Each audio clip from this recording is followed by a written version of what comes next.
Hello बच्चों, कैसे हैं आप लोग। आई होप कि आप अच्छे होंगे। क्लास 9 ज्योग्राफी में चैप्टर 1 है भारत स्थिति और विस्तार के हम लोग सारे क्वेश्चंस को हल करेंगे। आइए वीडियो को प्रारंभ करते हैं। तो देखिए, सर्वप्रथम हम देखेंगे कारण बताएं। इसमें पहला सवाल है, कोलकाता और अहमदाबाद में सूरज वर्ष में 2 बार लंबवत चमकता है पर दिल्ली और श्रीनगर में नहीं चमकता। इसका कारण हमें बताना है। तो इसके कारण की जब हम बात करते हैं तो हम कर्क रेखा की स्थिति पर नज़र डालते हैं।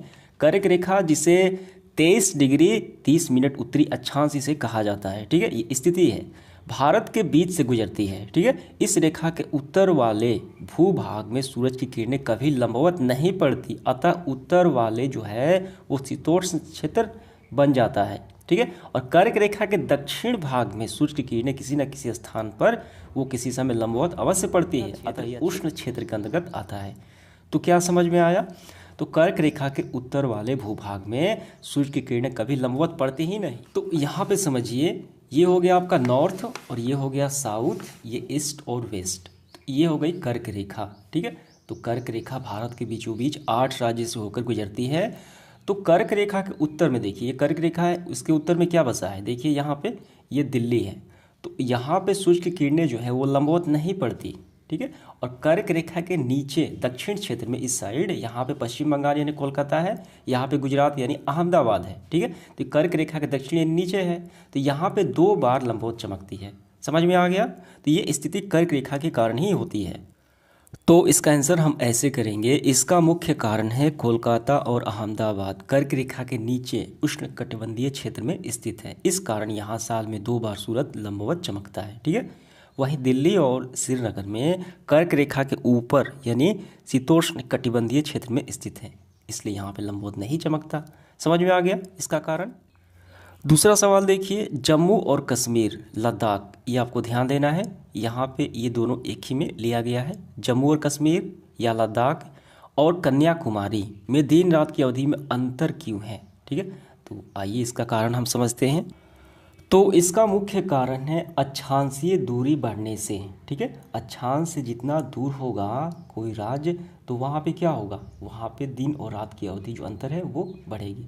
यानी हम इसको इस तरीके से भी कह सकते हैं, यानी भूमध्य रेखा से, ठीक है, जितनी दूरी बढ़ेगी तो वैसे दिन और रात में अंतर होने लगेगा। ठीक है, तो अक्षांशीय दूरी बढ़ने से दिन रात की अवधि में अंतर आता है।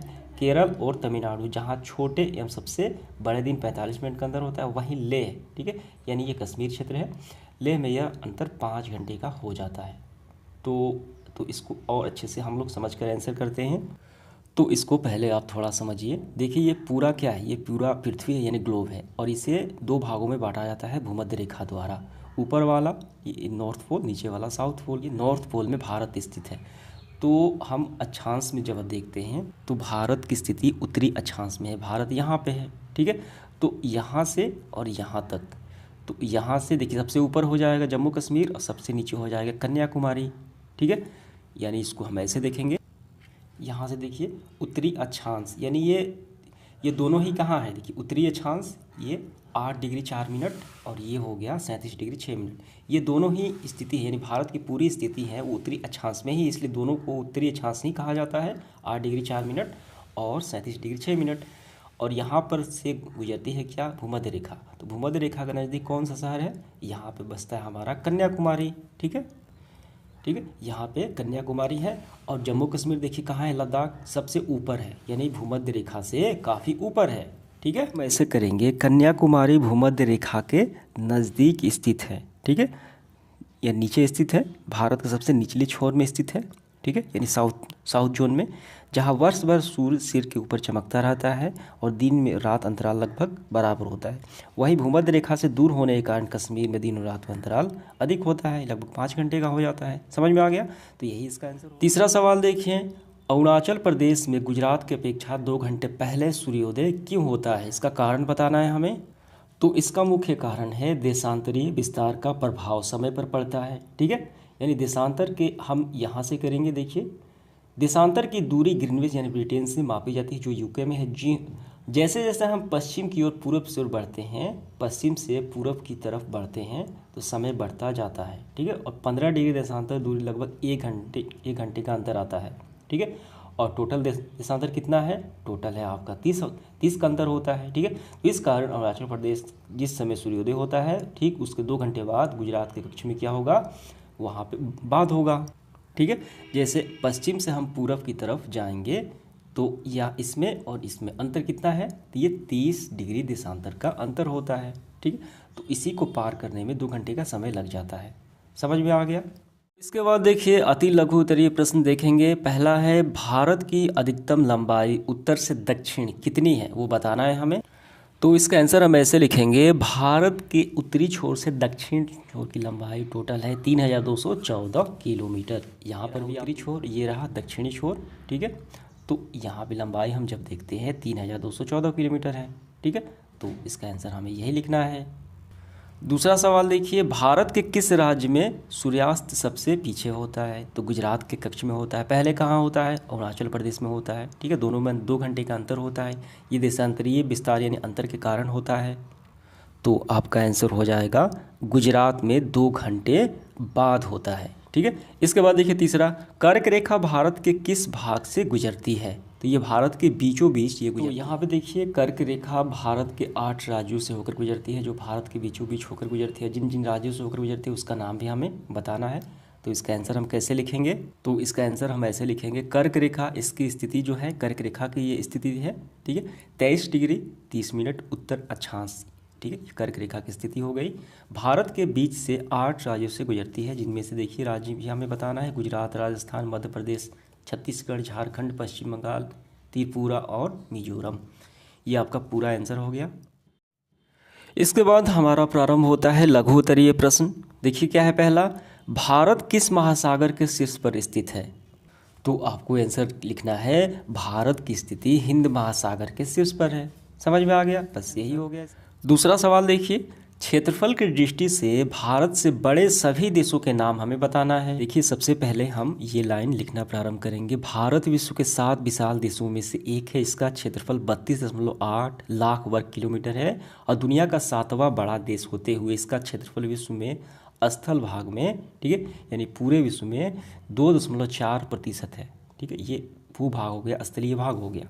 ये लाइन लिखना है। अब इसके बाद देखिए भारत से जो बड़े देश हैं यहाँ तक 6 तक आपको इनका नाम लिखना है और इनके क्षेत्रफल भी लिखना है लाख वर्ग किलोमीटर में। यहाँ तक भारत को नहीं लिखना है।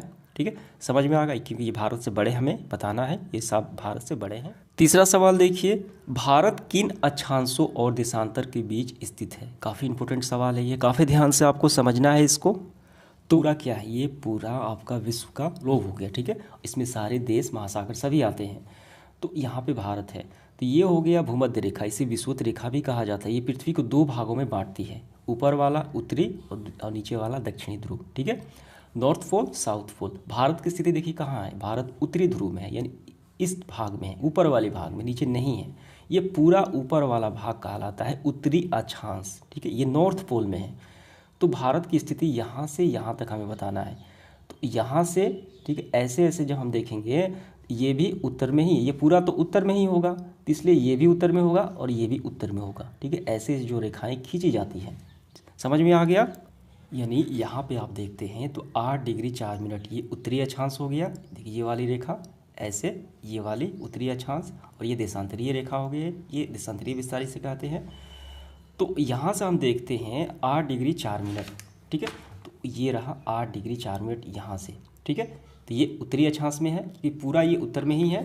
ठीक है, तो ये उत्तरी अक्षांश, और ये देखिए ये 37 डिग्री 6 मिनट, ये भी क्या होगा, ये भी उत्तरी अक्षांश में ही होगा। क्यों होगा, क्योंकि ये पूरा उत्तर में ही है। जाती है ऐसे लंबवत, इसे हम क्या कहते, देशांतर कहते हैं। तो इसका देखिए ये भी क्या है, ये भी देशांतर होगा और ये भी देशांतर ही होगा। समझ होगा, भारत 8 डिग्री 4 मिनट उत्तर से 37 डिग्री 6 मिनट उत्तर अक्षांश के बीच अभी हमने देखा। ठीक है, स्थिति, और 68 डिग्री 60 मिनट पूर्व से 97 डिग्री 25 मिनट पूर्व देशांतर के बीच स्थित है। ठीक है, तो ये हो गया इसका विस्तार। देखिए भारत की अधिकतम लंबाई किलोमीटर में कितनी और किस दिशा में है, तो ये भारत के नज़रिए से मैप की बात की जाए तो ये होता है आपका, ये दक्षिण, ये उत्तर, ठीक है, ये पूरब, ये पश्चिम। तो ये दक्षिण से उत्तर की तरफ हम जाएंगे तो देखिए कितनी दूरी है, 3214 किलोमीटर। ये ज़्यादा है। इसका आंसर हम ऐसे लिखेंगे 3214 किलोमीटर, ठीक है, इतनी दूरी है उत्तर से दक्षिण दिशा में। समझ में आ गया। पांचवा सवाल, भारत के दक्षिण पश्चिम में कौन सा भारतीय द्वीपपुंज स्थित है? काफ़ी सिंपल सवाल है ये, यहाँ आपको ध्यान देना है। जो स्थिति क्या है भारत के दक्षिण पश्चिम में, आइए देखते हैं। तो यहाँ पे समझिए, ये हो गया क्या आपका, ये हो गया आपका ईस्ट, ये हो गया वेस्ट, और ये हो गया आपका साउथ, और ये हो गया आपका नॉर्थ, ठीक है, उत्तर हो गया, ठीक है, यानी उत्तर दक्षिण पूरब पश्चिम। तो प्रश्न में क्या है, प्रश्न में है दक्षिण पश्चिम में, दक्षिण और ये रहा पश्चिम। तो इस क्षेत्र में देखिए कौन सा है, अरब सागर में स्थित है लक्षद्वीप, ठीक है, ये भारत का ही हिस्सा ये माना जाता है। तो कौन सा द्वीप स्थित है, लक्षद्वीप, भारत के दक्षिण पश्चिम में अरब सागर में स्थित लक्षद्वीप है, ठीक है, ये देखिए। 6 नंबर सवाल देखिए क्या है, भारत के 2 द्वीपपुंज कौन कौन से हैं और वे कहाँ स्थित है? तो आइए, अभी हमने देखा, तो एक है दक्षिण पश्चिम में लक्षद्वीप, ये भारत का भूभाग है, हिस्सा है, और दूसरा है यहाँ पे हमारा दक्षिण पूरब में, ये रहा दक्षिण, ये रहा पूरब में, ये कौन सा है, अंडमान और निकोबार द्वीप समूह, यही भारत का हिस्सा माना जाता है, ठीक है, ये पहला, ये दूसरा, तो हमें इन्हीं का नाम लिख लेना है। ये अरब सागर में है और ये बंगाल की खाड़ी। इसका आंसर हम कैसे लिखेंगे, देखिए आपको ये तीनों पॉइंट पूरा लिख लेना है। भारत के 2 द्वीप अंडमान और निकोबार तथा लक्षद्वीप हैं, ठीक है, और इनकी स्थिति भी हम बता देते हैं। भारत की, जिनमें बंगाल की खाड़ी में स्थित भारतीय द्वीप अंडमान और निकोबार है, और अरब सागर में स्थित है लक्षद्वीप, ठीक है। तो ये पहला, दूसरा और तीसरा, ये तीनों पॉइंट आपको लिख लेने हैं इसका आंसर। 7वां सवाल देखिए, भारत के कौन कौन से पड़ोसी देशों की सीमाएं भारत की स्थलीय सीमा को स्पर्श करती हैं? यानी स्थल मार्ग से कौन कौन से पड़ोसी देश हैं जो सीमाएं भारत के साथ शेयर साझा करते हैं? तो इसका आंसर देखिए क्या होगा। तो इसका आंसर हम ऐसे लिखेंगे, भारत के पड़ोसी देश जिनकी सीमाएं स्थलीय ये साझा होता है, पहला है पाकिस्तान, अफगानिस्तान, चीन, नेपाल, भूटान, म्यांमार, बांग्लादेश, ठीक है, ये देश है। श्रीलंका और मालदीव ये क्या है, ये जलीय सीमाएं आपस में साझा करते हैं। बस यहाँ तक आपको लिखना है, बांग्लादेश तक। समझ में आ गया। 8वां सवाल देखिए, भारत के पड़ोसी देश कौन कौन से हैं? तो हम ये पूरा लिख देंगे, स्थलीय भी और जलीय भी, ठीक है, यानी श्रीलंका और मालदीव को शामिल कर लेंगे। तो इसका हम आंसर ऐसे लिखेंगे, भारत के पड़ोसी देश हैं टोटल कितने हैं देखिए, पाकिस्तान, अफगानिस्तान, चीन, नेपाल, भूटान, म्यांमार, बांग्लादेश, ठीक है, और ये श्रीलंका और मालदीव कितने हो गए, 1 2 3 4 5 6 7 8 9, ये 9 ये पड़ोसी देश हो जाते हैं, ठीक है, जिनमें से श्रीलंका और मालदीव ये जलीय। 9 नंबर सवाल देखिए, लक्षद्वीप एवं अंडमान और निकोबार द्वीप समूह की स्थिति बताएं, वो कहाँ पे स्थित है? तो हमने देखा है लक्षद्वीप जो है वो अरब सागर में है, ये भारत का हिस्सा है, और बंगाल की खाड़ी में कौन सा है, अंडमान और निकोबार द्वीप। तो 9 का आंसर कैसे लिखना है, लक्षद्वीप अरब सागर में स्थित है और अंडमान और निकोबार द्वीप समूह बंगाल की खाड़ी। 10वां सवाल क्या है, भारतीय उपमहाद्वीप किन देशों से मिलकर बना है? तो इसका आंसर हम ऐसे लिखेंगे, भारतीय उपमहाद्वीप 7 पड़ोसी देशों से मिलकर बना है। कितने, 7 पड़ोसी देशों से मिलकर बना है, यानी 7 के नाम हमें भी लिखना है। वो बात लिखते हुए आपको यहाँ से इनके नाम भी लिख लेना है, पाकिस्तान, अफगानिस्तान, चीन, नेपाल 4 हो गए, भूटान, म्यांमार, ठीक है, बांग्लादेश, ठीक है, कितने हो गए, 7 हो गए, 1 2 3 4 5 6 7, समझ में आ गया। 11 नंबर देखिए, भारत के लिए एक मानक देशांतर की आवश्यकता क्यों है? क्योंकि आवश्यकता तो है, क्योंकि यहाँ पे हम देखते हैं देशांतरीय विस्तार में 30 अंश का अंतर हो जाता है, जिसमें अरुणाचल प्रदेश में 2 घंटे पहले हो जाता है सूर्योदय और गुजरात में 2 घंटे बाद होता है, इसी कारण। समझ में आ गया। तो इसका आंसर हम ऐसे लिखेंगे, हाँ, भारत को एक से अधिक मानक देशांतर की आवश्यकता है, क्योंकि देशांतर रेखाओं के मान स्पष्ट होता है कि इनमें लगभग 30 डिग्री का अंतर है, जो हमारे देश के पूर्वी और पश्चिम भागों में समय में लगभग 2 घंटे का अंतर होता है, ठीक है, ठीक है, तो ये बातें आपको लिख लेनी है। समझ में आ गया। 12 नंबर देखिए, 2 द्वीपीय देशों के नाम बताएं जो भारत के पड़ोसी हैं। तो पहला हो गया आपका दक्षिण में श्रीलंका और मालदीव, ये दोनों द्वीपीय पड़ोसी देश हैं भारत के। यहाँ पे देखिए श्रीलंका है, यहाँ पे एक मालदीव है, ठीक है, ये छोटा सा द्वीप है यहाँ पे, तो इनके नाम आपको लिखना है, बस हो गया। 13 नंबर सवाल देखिए, जम्मू और कश्मीर लद्दाख है, और लद्दाख यानी पूरा एक ही है, और केरल तमिलनाडु, ठीक है, ये 2 है, पर भौगोलिक स्थिति, ठीक है, जलवायु प्रभाव बताएं, यानी दोनों की भौगोलिक स्थिति हमें बताना है। तो इसका आंसर हम यहाँ से करेंगे। केरल और तमिलनाडु में जो विषुवतीय रेखा के निकट है सदा तापमान अधिक रहता है। जम्मू और कश्मीर, विषुवतीय रेखा मतलब भूमध्य रेखा के, ठीक है। तो हमने देखा है यहाँ पे, आइए देखते हैं। ये हो गई आपकी विषुवतीय रेखा यानी भूमध्य रेखा। तो यहाँ पे क्या है, तो जम्मू और कश्मीर सबसे ऊपरी है ये, ठीक है। ये विषुवतीय रेखा से काफ़ी दूर है, ठीक है। और यहाँ पे साउथ में क्या है, केरल और तमिलनाडु है। तो ये विषुवतीय रेखा काफ़ी नज़दीक हो गया, ठीक है। तो केरल तमिलनाडु विषुवतीय रेखा के निकट है, सदा तापमान अधिक रहता है। जम्मू और कश्मीर एवं लद्दाख, ठीक है, जो विषुवतीय रेखा से काफ़ी दूर है, तापमान बहुत कम रहता है। इसका प्रभाव वहाँ की खेती, खान पान, वेशभूषा, दिनचर्या आदि पर पड़ता है, ठीक है। तो ये हो गया जलवायु प्रभाव, समझ में आ गया। तो यहाँ से यहाँ तक इसका आंसर हो गया, समझ में आ गया आपको। तो इस तरीके से हमारा सेशन समाप्त हुआ। इसके बाद अगले वीडियो में हम लॉन्ग क्वेश्चन आंसर देखेंगे। धन्यवाद।